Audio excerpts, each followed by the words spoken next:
Welcome to Moments with Marianne. I'm so delighted we're spending this time here today. We have a very inspiring show coming right up with special guest Jason Gregory, and he's here today to share with us his new book, Emotional Intuition for Peak Performance: Secrets from the Sages for Being in the Zone. Now, have you ever wondered if there was a connection between emotional intuition and peak performance? Jason's here today to share with us the 4 fundamental daily habits and routines that can empower your life. Now, Jason is a teacher and international speaker specializing in the fields of Eastern and Western philosophy, comparative religion, metaphysics, and ancient cultures. For many years, he has lived in Asia studying the spiritual traditions and meditative practices of Buddhism, Hinduism, and Taoism, visiting some of the most remote places in the world.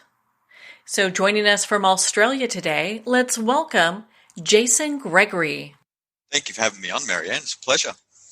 You know, what an honor it is to have you here. And my goodness, I mean, we get to have this discussion. You're all the way in Australia. And I'm so excited to talk about this new book of yours. Well, thank you. Yeah, the marvels of modern technology. Yeah, we can be sitting over. Yeah, the Pacific Ocean is between you and I, so it's really great. And I don't take that sort of ability that we have now these days for granted. Yeah, what a great age we live in, right? Yeah, well, a lot of people would say we don't live in a great age, but I think we do anyway. Well, I'd have to agree with you. I mean, yeah, we're in this age of turmoil and transition, but there's a lot of good that can come from that. And, and before we get too far ahead, I really would like for you to share with us, what was your, inspiration? Because I know you've written all these other books. I mean, you're really well known for just really kind of being on this really, consciousness path. What inspired you to write this book? This one specifically was a combination of it's kind of a blend of my previous 2 books before this one, which were Fasting the Mind and Effortless Living. So, I was getting a lot of feedback, even though I had sort of slowly started writing this book, while those 2 were being published. But a lot of the feedback was how can we sort of live more of a holistic sort of life, instead of just focusing just on meditation, just on exercise or any of these things. And especially with my work in Taoism, where I focus a lot on Wu Wei, which is, we could translate that as non-doing or effortless action, or how I translate it in the book as intelligent spontaneity. So people were, curious about how they could apply, especially that aspect to their lives, but also for myself personally, because I always knew that, especially within Taoism, there was this element, this kind of skill component, which I felt applied into fields such as athletics or music or just art in general. And so that was kind of the inspiration behind that, because I knew that actually applies to that. And you often hear a lot of people involved in sport or that. Or even art, where they talk about how they get in the flow or they get in the zone. And so I really wanted to dive into that aspect, because I knew about that from a Taoist perspective and also from a cognitive science perspective. So I really wanted that.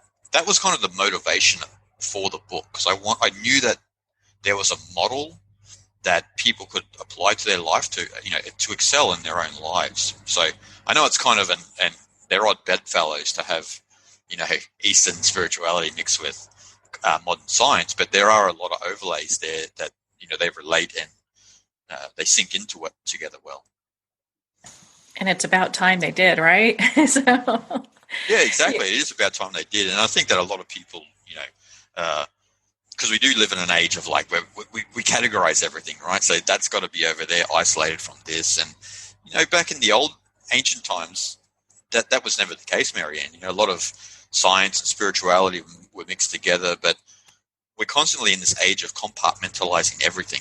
That's got to be in that category, that's got to be over there, and that's actually that's not very helpful when you explore, especially a lot of these deeper philosophical and spiritual concepts.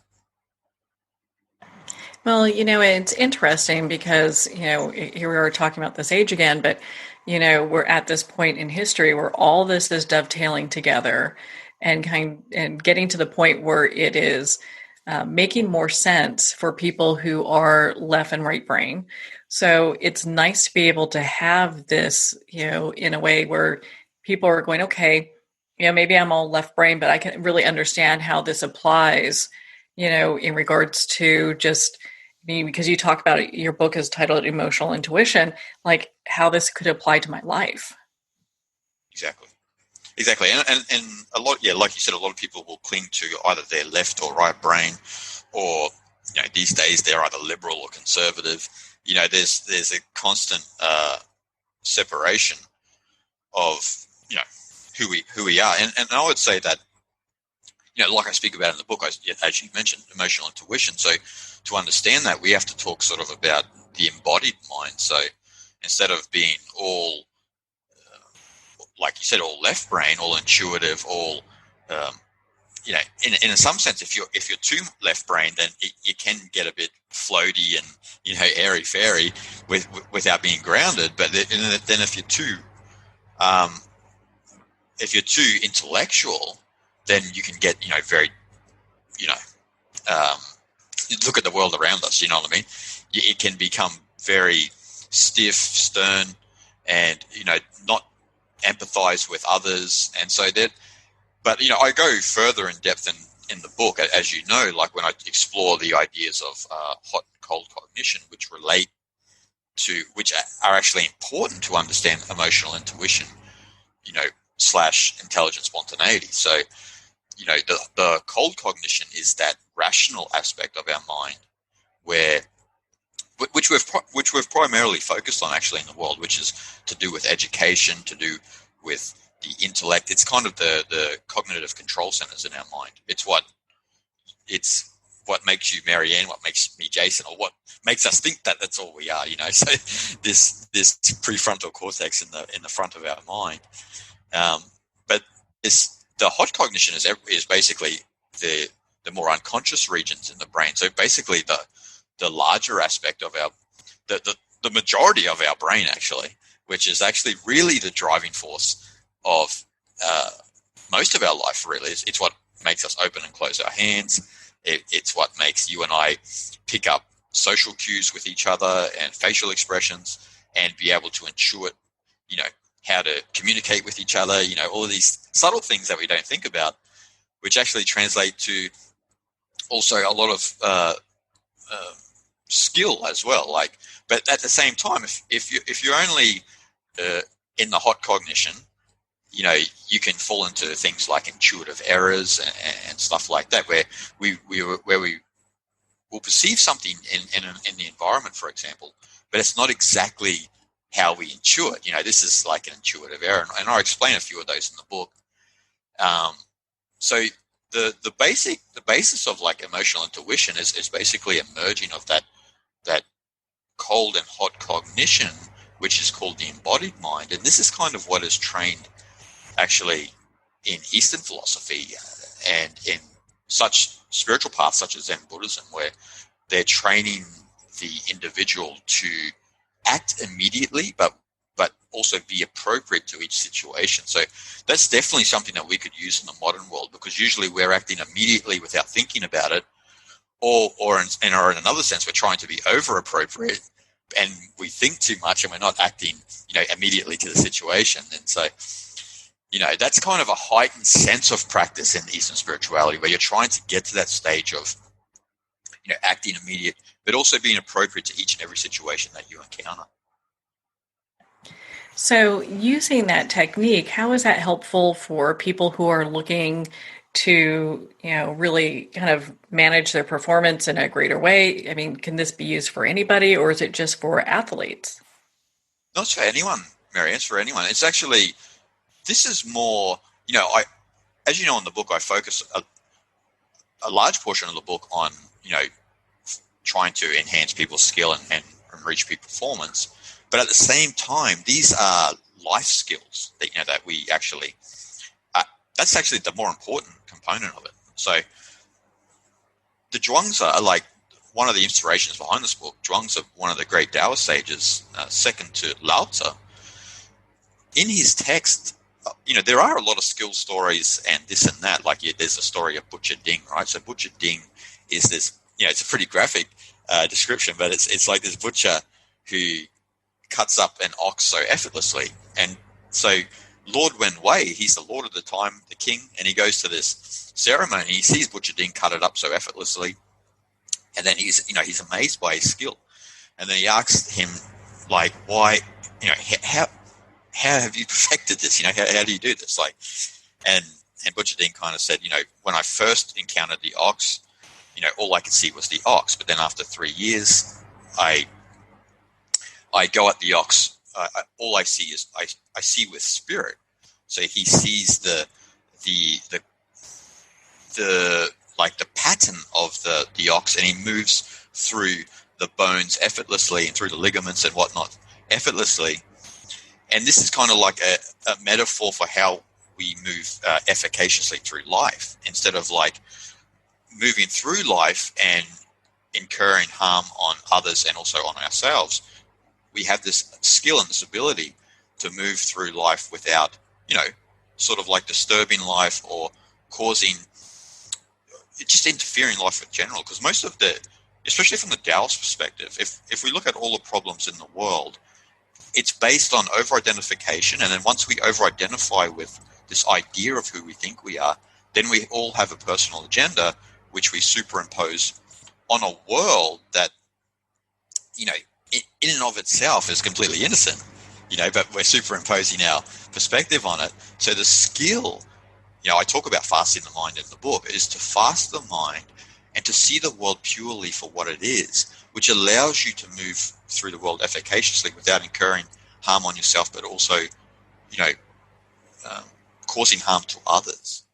So yeah, to get back to your point in a long-winded way, it is more about life skills. It's about how we deal with everyday life in general. So how do we deal with every situation with immediacy, but also being appropriate to each and every situation?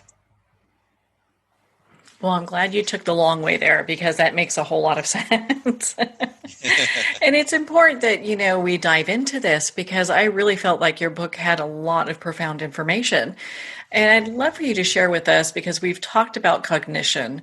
Why don't you share with us like some of the benefits and flaws of both cognitions? Excellent. Good point. Well, yes, one of let's start with hot cognition, right? So the flaws with hot cognition is basically the intuitive errors aspect. So if we look at hot cognition, because it is a spontaneous cognition. So we will look at like things like, say for example, I don't know if you like chocolate cake, Marianne, but if there's a big piece of chocolate cake sitting there, and you said, okay, in 2020, I'm watching my diet. I'm not going to, indulge in sugars and so forth and so on. But then next minute, there's a big chocolate cake there. What does the hot cognition instantly do? It's like, well, sugar, good. Let's eat. And that's obviously an evolutionary response, because we needed sugars in the past, to survive when we didn't live in a society that we live in now. But the problem is those evolutionary urges are still there, but we live in a society where you and I have the luxury of going to, a supermarket, right? So we have the luxury of going to a supermarket, and, we can fill our trolley full of sugar as much as we want. So that's one of the flaws of the hot cognition, but also intuitive errors, which I speak about a lot. So intuitive errors basically meaning the ability to see something in the environment and intuit that. I think that's you spontaneously have a view of what that is instantly. So, I use a few examples in the book. I use the Mueller-Lyer illusion, which you may have remembered, where there's two lines, which there's actually two lines with there's two arrows on each end, but they're either inverted or they're pointing out. But the line looks, when you look at it on first impression, it looks like the straight line, the horizontal line, is the same size, both lines. But then, in actuality, they're the same size. Did I say that? They look like they're different sizes, I should say, but in actuality, they're the same size. So that's one evidence of that. And the other evidence of that, I use a puzzle in the book, which is a pretty common puzzle, where I talk about the bat and ball. I don't know if you remember that one, where I asked, a bat and ball costs $1.10, and the bat costs $1 more than the ball. How much does the ball cost? And so, a lot of people's instant reaction is to say 10 cents, but it's actually 5 cents, and I don't want to get too far into that, but, people can look up that sort of puzzle online. And it's interesting because even when they tested people with this puzzle in Harvard and places like that, it was something outrageous, like 80% or something got it wrong, because most of the time we trust our hot cognition. So I trust my hot cognition to be able to sense, a lot of things in the environment, social cues, what the tone of your voice and everything, So we trust ourselves in that sense. So, but there can be flaws. Look, most of the time those intuitions are right, but there are flaws in that. So that's the flaws of the hot cognition. And so as for the flaws of the cold, now it's basically to do with the over-identification with the I. So the over-identification with Jason. So because the cold cognition in the prefrontal cortex is kind of that cognitive control center of that intellect, which, sort of dissects life according to our own, beliefs, then that builds this illusion of, Jason as an Australian, as blah, blah, blah, and we have these beliefs about ourselves, which inform our reality or our experience of reality. And then this can obviously lead to problems, right? So we, the cold cognition has this ability to make us over-identify with ourselves, and at the same time make us think too much, which stops the hot cognition from just doing its thing, from being spontaneous and effortless.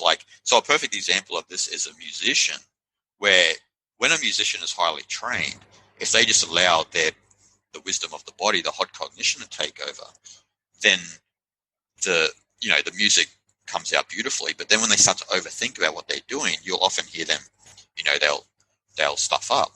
So, but in saying that also alludes to the benefits of cold cognition. Whereas if you want to if you want to learn something thoroughly, you need to have a strong cold cognition, because you need to learn, for example, if we're talking about music, you need to learn how to play that instrument. So you need kind of a discipline to learn it over time. But then once the hot cognition, it's downloaded in the hot cognition, then you don't need the cold cognition anymore, because the hot cognition has this kind of second nature, so to speak, which allows the music to play beautifully. So it's kind of this is why I say you have to come back into this kind of embodied state of consciousness, where you're not either or, but both benefit each other, because we have to remember both are actual functions of the mind. It's not like you can say you can get rid of your cold cognition. You can't. You can down-regulate it in certain times through meditation and exercise and so forth and so on, and you can diminish its effect over you, but it's not like it's going to disappear, So, and also when I go back to sorry to keep going, but Marianne, but to get back to the chocolate cake analogy, the cold cognition is actually what will help you, stop it. It will help you not eat the chocolate cake, as opposed to your hot cognition going, sugar good, let's eat this. You'll say, oh, wait up. I'm on a diet here. I need to, rein this in. So, that's kind of briefly the benefits and also the flaws of hot and cold cognition. Well, I'm really glad you took the time to share that with us, because I think it really breaks it down and makes a little bit more sense about how this all comes together. And you can see how when, we have people who are using their emotional intuition, they gain that area where they're like in the zone that you talked about earlier. Yeah, definitely. Well, and it also alludes to another thing that I didn't speak about a lot about this in the book, but what Zhuangzi would say is that once you have that smooth cognition of where you have this embodied mind, this leads to a stage of, in Chinese, it's xiao yao yu, which means free and easy wandering. So that's this state where you are completely free in the world and your mind is not stuck to anything. So you have a mind of no deliberation. So you are, it's not just free and easy wandering in the physical sense. It can be in the physical sense, but it's more so a state of consciousness, So this ability where you're shapeless. You can move here and there without, incurring harm, but also causing trouble. And so that's this free and easy wandering state of consciousness, which, according to especially Taoism, is like the ultimate state of mind, where because your mind is fully embodied and your body is mindful, and then you are, in a sense, perfectly calibrated to the environment instead of being opposed by the environment. So, because we are nature, right? Now, a lot of people forget we are nature because we do overtrain our cold cognition to make us feel disconnected with the world, but we are part of nature, and that's what a lot of the things that I talk about in the book is pointing the people in the direction of this free and easy wandering state of consciousness, which is actually our true nature before we went through the whole rigors of education and socialization. So, what are some ways we can cultivate, just intelligent spontaneity? Cultivating intelligent spontaneity. Well, I use a lot of things. In the book, I talk about the 4 fundamentals. So to cultivate this sense of being immediate and appropriate. So ways to cultivate it, and the 4 fundamentals I speak about are meditation, sleep, nutrition, and exercise. And I know that may sound simplistic, but in the book I get into a lot of the science behind that, a lot of the practices that especially with meditation, that will benefit people's output or productivity or ability to be in this state. So that sort of training, for example, like fasting the mind, I talk about a lot of, I have a whole book dedicated to that. So there's a passage where Zhuangzi, in the Zhuangzi text, where Zhuangzi plays kind of like the mouthpiece of Confucius, and Confucius has this disciple called Yanwei, and Yanwei is kind of like, he has all of these plans to change this ruler in the West and so forth and so on, and then Confucius throws them all out and says you need to fast the mind, and once you fast the mind, then you get back into this state of intelligent spontaneity where you are being spontaneous but also appropriate to each and every situation.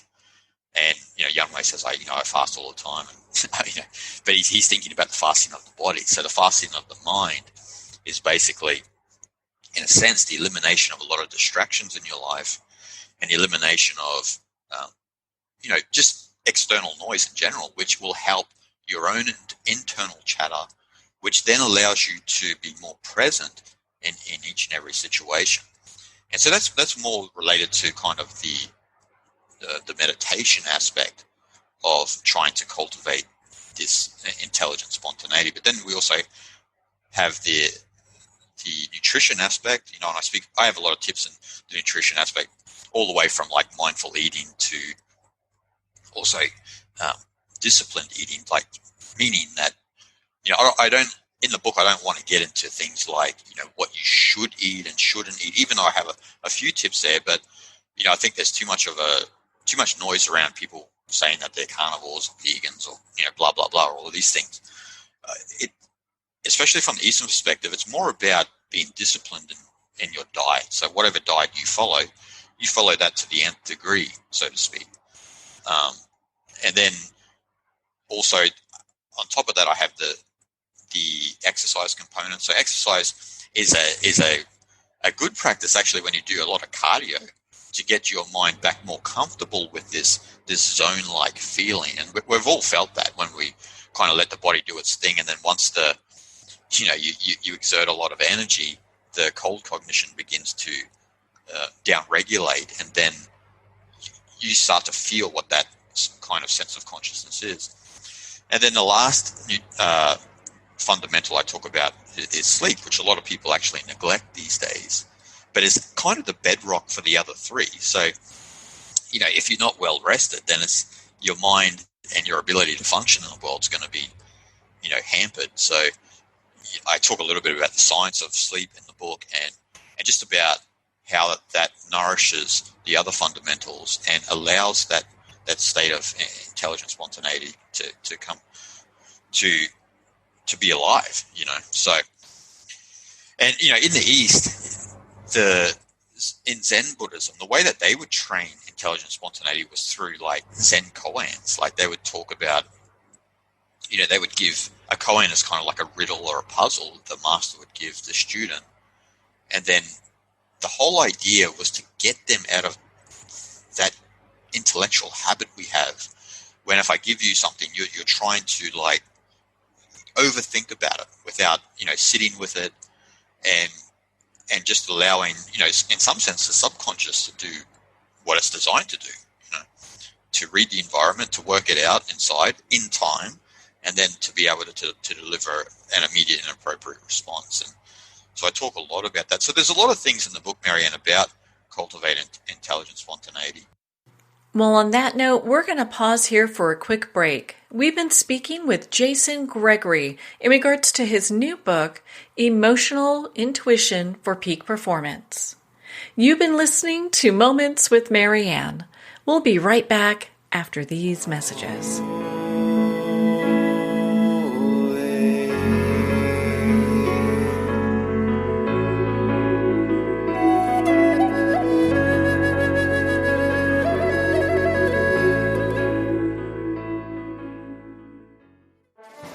Internationally recognized and award-winning author Judy Goodman works and teaches outside the box of limited thinking. Working with people from every walk of life, her goal is to empower you to be the best you can be, no matter what the challenge is. Born with the gift of seeing beyond our normal vision, she has an extraordinary gift of working with every challenge. Teaching beyond conventional wisdom, her work is described as life-changing. Visit judygoodman.com. That's judygoodman.com.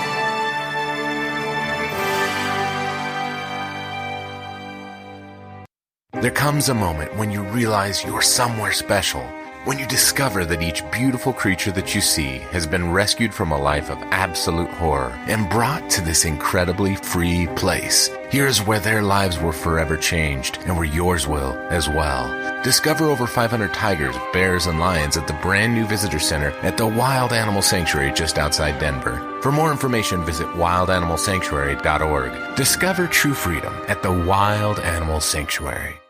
Have you ever had the sense that your thoughts might actually be doing something? Ancient secrets of manifesting have been masterfully revealed in the award-winning book Manifesting 1-2-3 by Ken Elliott. For the first time, the author's experiences and stories in this book describe exactly how your thoughts can create anything. You've been doing this all your life, but it's never been fully explained for you until now. Visit manifesting123.com for more information today. Manifesting123.com.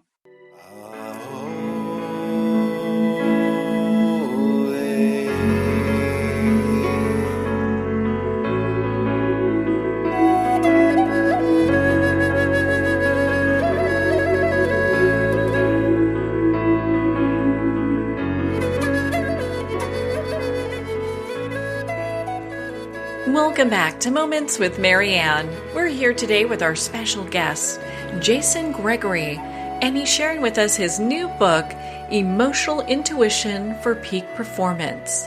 Secrets from the Sages for Being in the Zone. Now, before we went for break, we covered so much, Jason, and I just have to ask you, you are so dialed in when it comes to both Eastern and Western philosophies. Where did all this knowledge come from? Did you spend years of education? Were you just born with this? You arrived on the planet with all this information? Where did you get all this information? You're starting to sound like my wife. She thinks I'm born with it. I don't think so. I think, I don't know. I don't know if you've ever had this feeling before that when you were introduced to something, it felt like almost like you knew it a little bit, or it felt so comfortable. The knowledge felt like easy to understand. I'm not saying that all Eastern spirituality is easy to understand, but like, first of all, 13 years ago when I moved to India, when I first went to India, it was like when I was learning Vedanta and yoga, like the knowledge felt very familiar to me, and I'm not alluding to like any sort of past life thing, but it just it was almost like a missing piece of the puzzle that I had studied philosophy a little bit before that point in time, but it just felt, the idea of, dissecting who are we, what's the nature of the I, the nature of the universe, these sorts of questions were, I always had, but I didn't have, a good framework or a good understanding. I always use the example like when I was very young, like 13, and I'd be asking my brother, like, what's the nature, what's this reality? My brother's like, why don't you go and smoke another joint or something? But I didn't smoke, So I'd be asking him these things when I was really young because it really fascinated me, like just the nature of this world always fascinated me. So when I found Eastern spirituality, it gave me a lot of answers that I suppose I had always unconsciously been looking for. Yeah, and then over time, because I moved to India and I traveled. I've lived in Asia for a large portion of my adult life. I've just, have thrust myself into that world and have studied, a lot of Eastern spirituality, and just, I guess over the years, my understanding has just become more vast. And I don't know if that's a byproduct of me, having some sort of deeper sense, or me just, more of an accumulative thing over time from being in the East. It's probably a mix of both, I guess. Well, it's interesting. I mean, if we get into, reincarnation, I'm sure we've all swept the temple floor at one time or another, so. Yeah, definitely. I think so, So, but I'd say, like, especially with Eastern spirituality, one of the best things for me was traveling and being in the cultures, and not just going also on, because I have a lot of friends who teach Eastern philosophy in universities and so forth and so on, and they'll just go for like research trips to India or Nepal or Sri Lanka or Thailand, these places where I there is benefit in that, but I always felt it's better to go and immerse yourself in those cultures and stay there for years if it's something that you feel compelled to do. And so that's what I have done in the past. And especially going to places like India and Nepal really have definitely transformed my life, because it gave me, especially as a Westerner, a different view of how people live, culture, and also the cognitive differences that a lot of Westerners and Easterners have, which I don't think is widely studied or even appreciated in the world today. Well, I think books like yours, because you've got so many books that kind of bridge the Eastern and Western philosophies, I believe books like yours help people to kind of understand the true importance that brings to our societies. Definitely, Marianne. And I think that's what's needed in the world right now, right? Like, there are cognitive differences that it's not appreciated. one book I'd highly recommend your listeners to read is a book called Geography of Thought by Richard Nisbett, and that gets into a lot of the differences between the way Easterners and Westerners think, and it's only really a study on Easterners and Westerners. It's not a study on a lot of other parts of the world, but the differences between those two different cognitions, and what's really interesting about that study, which actually gives you evidence as to why certain philosophies developed in the West and as opposed to the East, is that the Eastern model of mind is more holistic as opposed to the Western one, which is more individualistic. And that's actually an evolutionary thing going back to how, going back to agriculture, and also back to just the way that we evolved in the West and the East. So, to give you an example, like the East, there was much more of a collective feeling in the East because it was linked to, like, if we look in India and China, the resource for food was rice. So to harvest rice and to produce rice, you have to have large population of people collectively working together. But then if we look at the evolution of Greece, which is kind of the heart of the West, there was this focus on individual tasks. So, fishing, herding, hunting, these things that we could do individually. So, and it's not to say that one is better than the other. They're different cognitive styles that we both Easterners and Westerners both intrinsically have, but one is more ramped up more than the other. And so that's why like, for example, in America, you're in America, there is a heightened sense of individualism, as opposed to, if we say, places like India or China, where there's more of a heightened sense of collectivism and kind of a sense of that the people are not opposed. They have a feeling that they belong to one another, right? So India, especially being mainly Hindu, most people have general cognitive, cultural traits, a general sense of community, and so forth and so on, which a lot of Americans and I know Australians, like myself, we go there and we're blown away by the sense of community, because usually in our countries there's a lot of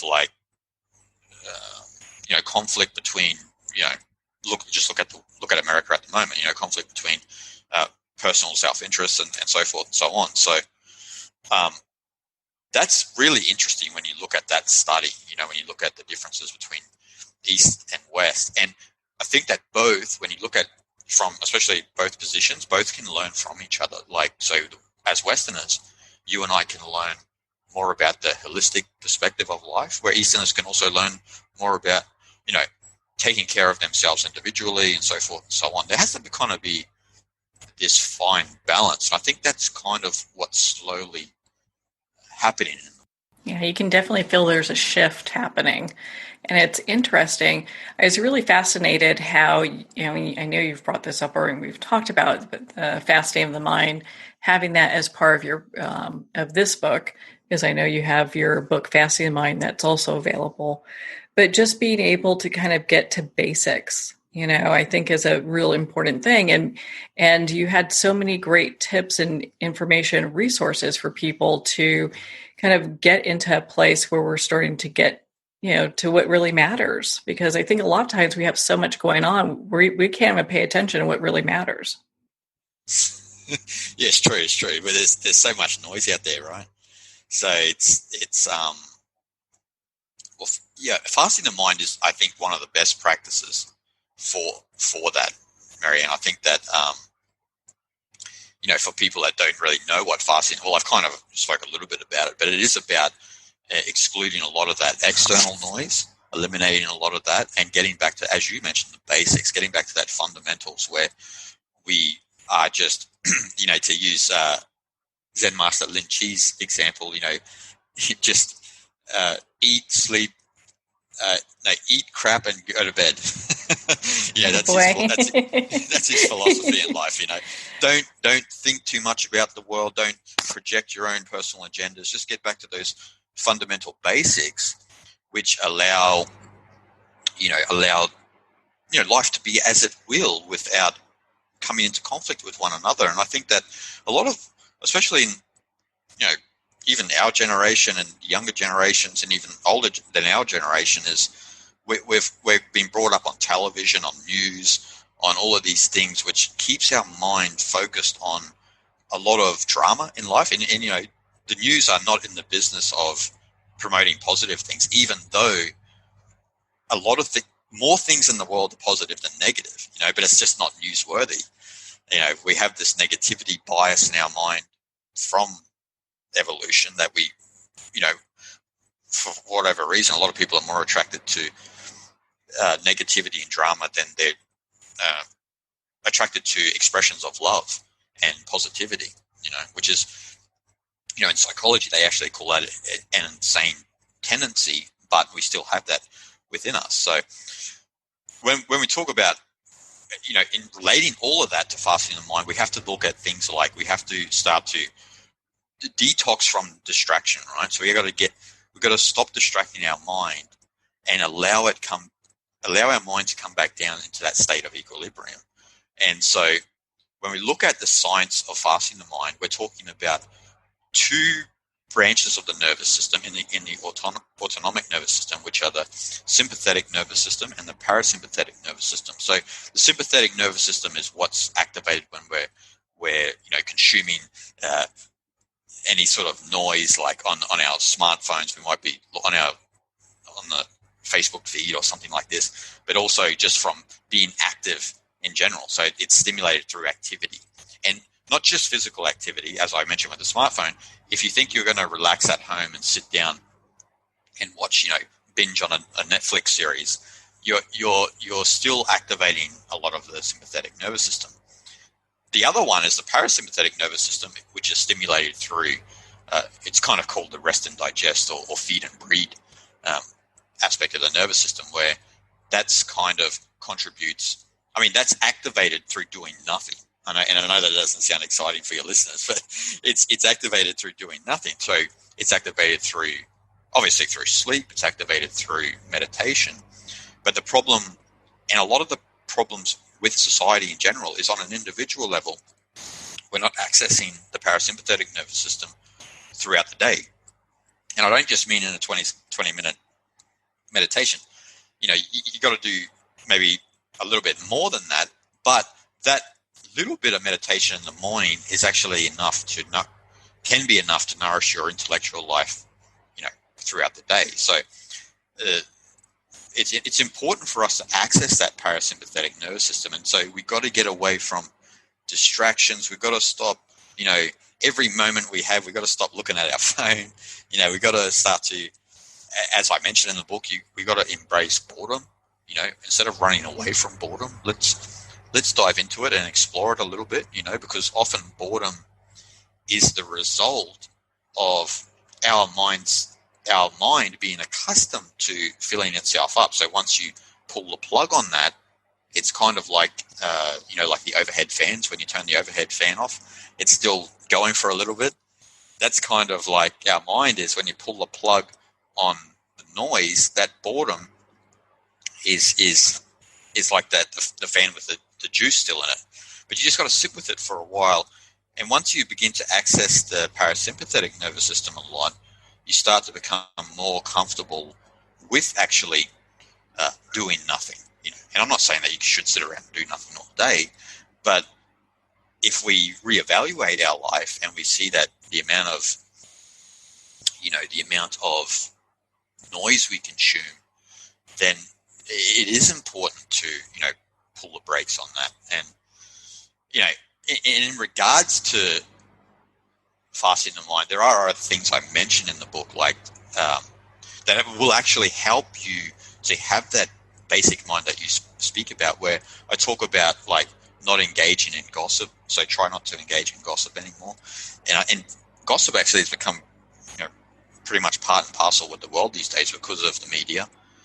And so not engaging in things like that, which actually overstimulate the mind and keep it agitated and keep it focused also externally, instead of putting your awareness back inside yourself. And I also speak about don't try not to be cynical. which cynicism is a big part of the world, but it's it's really hard to overcome. Obviously, we've all suffered from being overly cynical, and some people may argue there are times when we may need to be cynical, but not all the time. So, and also one other thing that I mentioned in regards to fasting the mind is also, well, actually, there's a few other things. There's eliminating multitasking. So this ability, we have the ability to multitask, right? We can multitask, but it often causes a lot of internal noise. And actually, especially cognitive scientists, they will say that the mind is actually not designed for multitasking. It's analog. It's not digital. So it's designed to do one thing at a time very efficiently, but it can multitask, but it doesn't, achieve the results that it would one at a time. So, I go into many other things like wake-up rituals in regards to fasting the mind, and also probably my favorite part is dropping off the map and blissing out. So, I like that one. That's my personal favorite.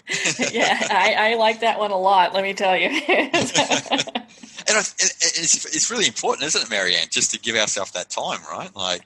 Oh my gosh. Yeah, because otherwise, we get to this point where we're so busy doing, we just don't get to be a human being, Yeah, we feel like a robot, right? It feels like you're just, I don't know, when I'm in society and I have a lot of things to do, it feels like you're just jumping obstacles all day, you're jumping obstacles, you're trying to put out fires. Yeah, and then like what you said beautifully, you forget to be a human, right? You have no time to be a human. And a lot of people experience this. Unfortunately, a lot of people who have families experience this because, they have a day job and then they come home, they've got to tend to the kids. And you do need to do all these things, but we need to look at the nature of society, right? Like the nature of society may not be as healthy as what it alludes to be. So dropping off the map and blissing out is one of the most important things, because then you can just get away from everything, away from internet, away from TV, away from the so-called social problems that we have, and we can just then focus on our immediate life, like focus then on our mind, our body, remember to, enjoy breathing, which we often don't, we forget to breathe, and, all of these wonderful things that we can access when we, drop out of society. And actually, why I say bliss out in the book is because in the East, there is a common understanding that when you do renounce the world, so to speak, you renounce the world and you go to the forest, like a vanaprastha in Hinduism, is you access this deeper element of our mind, which is completely, they say bliss or blissed out, almost like you're stoned, you know what I mean? So, but you're stoned on life, because you're not consumed with the noise anymore. Actually, the noise in your mind is completely turned down, and you've accessed this pure nature you have about yourself, which is actually pure joy and actually unassociated and undifferentiated. So that's kind of our true nature. Each and every one of us is this unassociated, undifferentiated aspect of ourselves. But it's hard to access that by just meditating a few times a day, or if you're engaged in a daily job. Sometimes you need to really just drop off the map to experience that, and then maybe you can bring that understanding back to society. As Joseph Campbell said, you bring back the boon, of that understanding to society. Well, and from what I understand, you've actually done that, right? Where you've gone and done those meditations, in the forest and spent time really getting to the point where you're, kind of living what you're teaching people. Yeah, well, yeah, I have. I gave myself the time. A lot of people ask me, like, how'd you do it? And it's like, well, I just gave myself the time, I gave myself the time to do that. So, for example, like a couple of places that I really love, like Tiruvannamalai in India, and also Bodh Gaya. And so Tiruvannamalai is famous for the holy mountain Arunachala, and also the sage Ramana Maharshi. And so I was reading Ramana long time ago when I was young, and so I had an affection for that place. And so one of my priorities was to go there and kind of be like, not mimicking Ramana, but like living that sort of life, that very basic life where I would go to ashram every day, meditate, sit in the caves in the mountain. And I did this for like 6 months in Tiruvannamalai. And that really like transformed my life, that experience. But also on top of that, I mentioned Bodh Gaya, which is famous for the Bodhi tree, where apparently the historical Buddha reached enlightenment under the tree there. And just being in that environment where you're meditating every day for many months, and that's kind of your focus, that will transform anyone, you know. And that's not to mention also the times that I've been up in the Himalayas, completely away from anyone really, which you know, those sorts of experiences obviously are great too. Probably more powerful in some sense, because you don't, you know, for one example, I was in Nepal, up in the mountains away from a lot of people. The only people I would see in that experience were the local farmers and so forth and so on. But I wasn't too far. Don't get me wrong, I wasn't too far away from like you know, getting food and stuff like that. Like there was shops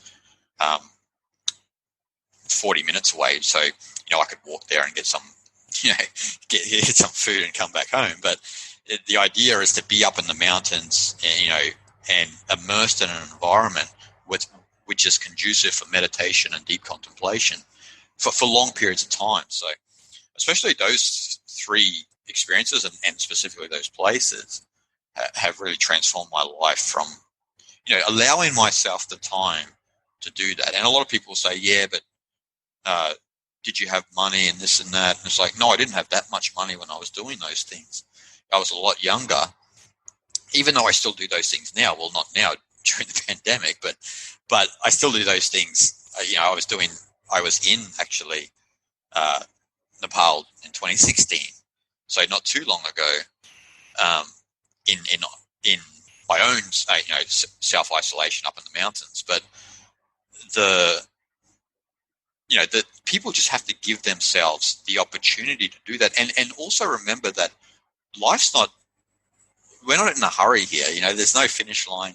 We don't have to be in a hurry to excel in our career or to become somebody, so to speak, or, you know, or to acquire wealth. Make sure, you know, my wife and I, our focus is always quality of life. So quality of life is always first. And then so if this is what we enjoy, this is what we go and do, you know. So give yourself that time to break away from society and come back to just the ground of reality, you know. And that ground of reality, from that ground of reality, you'll see that the world actually isn't a bad place as what the news and what other people, you know, believe it is. It's a lot. It's much more majestic and magical than what a lot of people think. Well, I think this is a good time to talk about this other question I have for you. I think I have enough time for this. In your book, you talk about how you become the master and live your legend. And I think for a lot of people, they may feel like, gosh, that might be a real big stretch for me. I don't know if that's something I can really obtain in this lifetime. Is it something that can be done? Oh, there's no doubt. No doubt, Marianne. It can be done, you know, like, because people have done it, right? People have become a master and they do live their own legend in this world, so to speak. So that's kind of the conclusion of my book from understanding a lot of previous before. But there's no reason why any of us can't achieve this. You know, we're often in the self-talk of, you know, negativity where, you know, we're looking at other people, this whole cult of comparison, where we're comparing our life to other people and we're saying, oh, we can't do this and so forth and so on. But that's all the ego speaking. And we have to reduce that internal chatter to understand that there's no reason why we can't become our own master and live our legend, you know. But we need to be, you know, we need to become radically humble and also radically honest about things, you know.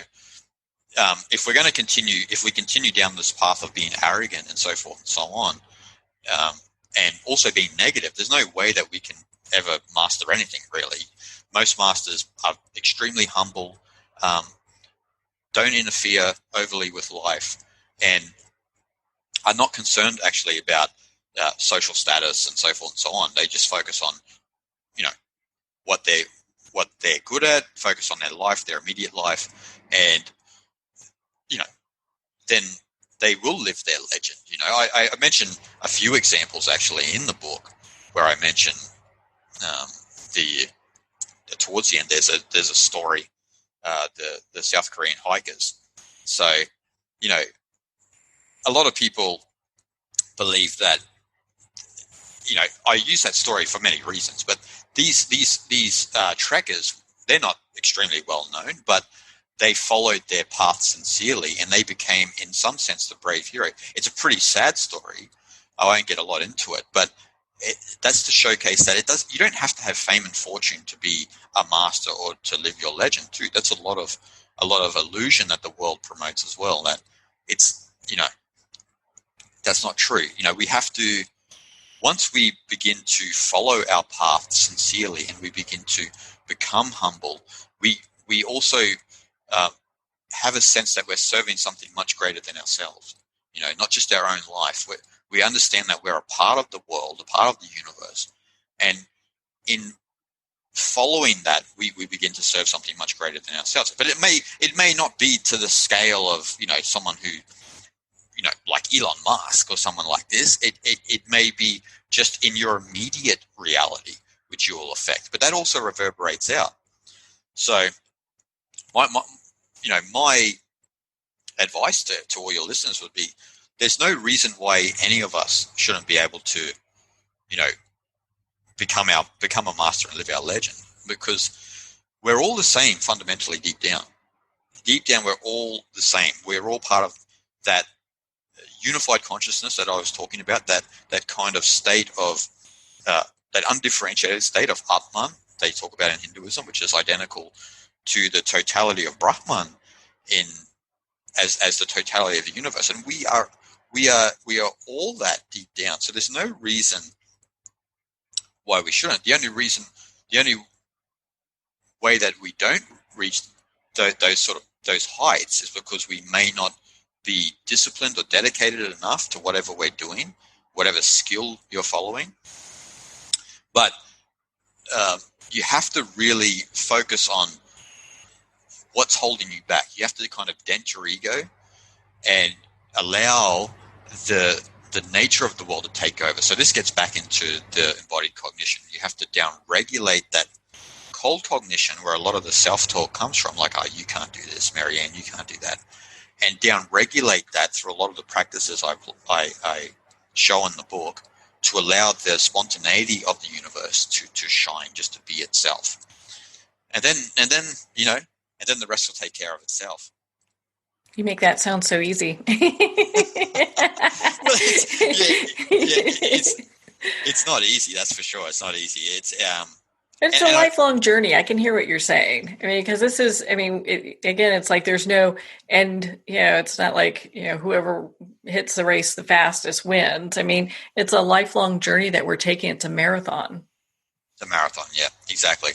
And those, like I was mentioning earlier with the Zhuangzi, those who live that skill in their ordinary life will often get to that place, you know what I mean? So they are moving through life efficaciously without incurring any harm on others or causing harm to themselves. So if you're moving in that direction, you're moving with that free and easy wandering, that spontaneity, then you will get to the heights of what the great sages of the East talk about. That's the promise that they promise, because you are moving, in a sense, as a limb of the universe, instead of isolating yourself from the universe and pretending to be this self that is excluded from the world. So that's really the journey, is that.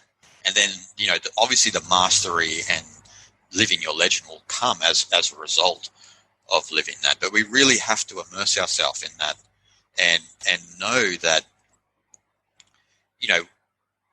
when the obstacles and the negativity of life comes, you know how to navigate through that without, interfering with it, but also in some sense acting appropriately to each and every situation with intelligence, which is that intelligent spontaneity that I talk about in the book.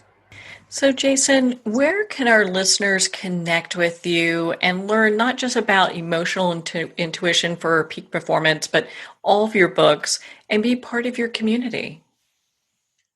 Sure. Well, they can find me at jasongregory.org. And also, I have it's not a big YouTube channel, but it's a good size. Well, I follow it. It's pretty big. Thank you. So you can go to, youtube.com/oneworldwithin. And so that's my YouTube channel. And join the community there. And I'm on Facebook and Twitter and Instagram as well. If you just type in Jason Gregory author on Instagram, Twitter, Jason Gregory 33, and Facebook, you can find me at Jason Gregory author.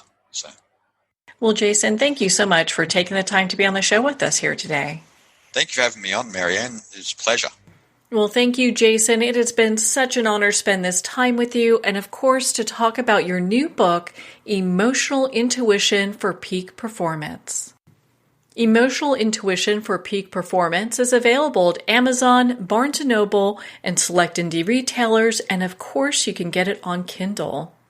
Again, if you'd like to connect with Jason, you can at jasongregory.org for more information. Well, we're at the end of our time today. I would like to thank everyone for tuning in. You're listening to Moments with Marianne. And remember, make every moment count.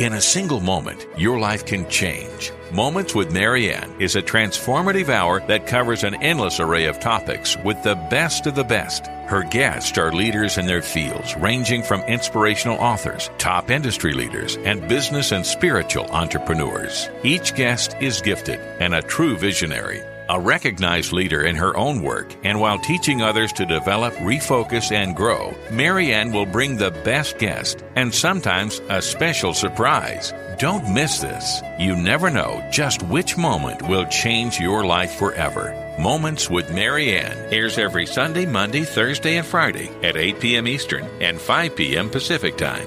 Make sure to tune in and visit momentswithmarianne.com for more information.